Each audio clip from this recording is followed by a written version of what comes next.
selamat datang di Pustaka Bangsa Indonesia. Pada kesempatan kali ini kita akan membahas jurnal yang berjudul Representasi Penyandang Disabilitas dalam Media Sosial Badru Kepiting Alaska, Perspektif Inklusi Sosial, karya Lisa Triwulandari.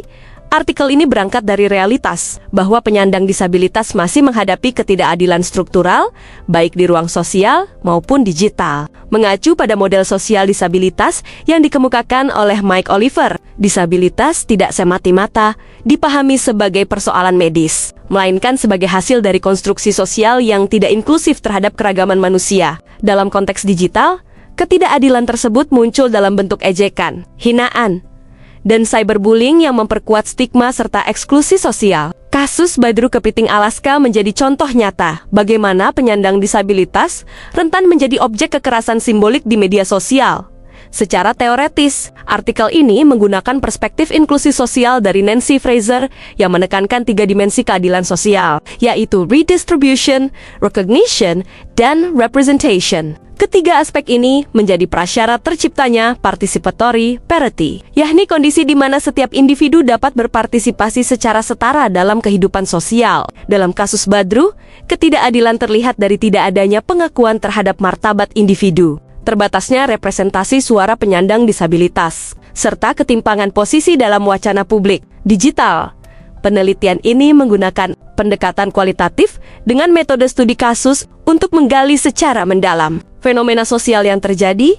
Hasil penelitian menunjukkan bahwa representasi Badru di media sosial cenderung bersifat dehumanisasi. Tubuhnya dijadikan objek ejekan tanpa mempertimbangkan aspek kemanusiaannya. Hal ini menunjukkan kegagalan dalam dimensi recognition dan representation, di mana identitas penyandang disabilitas tidak dihargai secara setara. Selain itu, dominasi komentar negatif memperlihatkan bahwa ruang digital belum sepenuhnya menjadi ruang inklusif, melainkan masih mereproduksi stigma dan subordinasi sosial terhadap kelompok disabilitas lebih lanjut. Penelitian ini juga menyoroti peran struktur sosial dan budaya, khususnya budaya supporter sepak bola, dalam memperkuat ketidakadilan representasi, agresivitas verbal yang menjadi bagian dari budaya tersebut. Ketika bertemu dengan algoritma media sosial, mempercepat penyebaran konten yang bersifat merendahkan. Dalam kerangka Nancy Fraser, kondisi ini mencerminkan ketimpangan dalam ketiga dimensi keadilan sosial sekaligus. Meski terdapat respons publik berupa kecaman dan permintaan maaf dari pelaku, hal tersebut belum cukup untuk mengubah struktur sosial yang diskriminatif.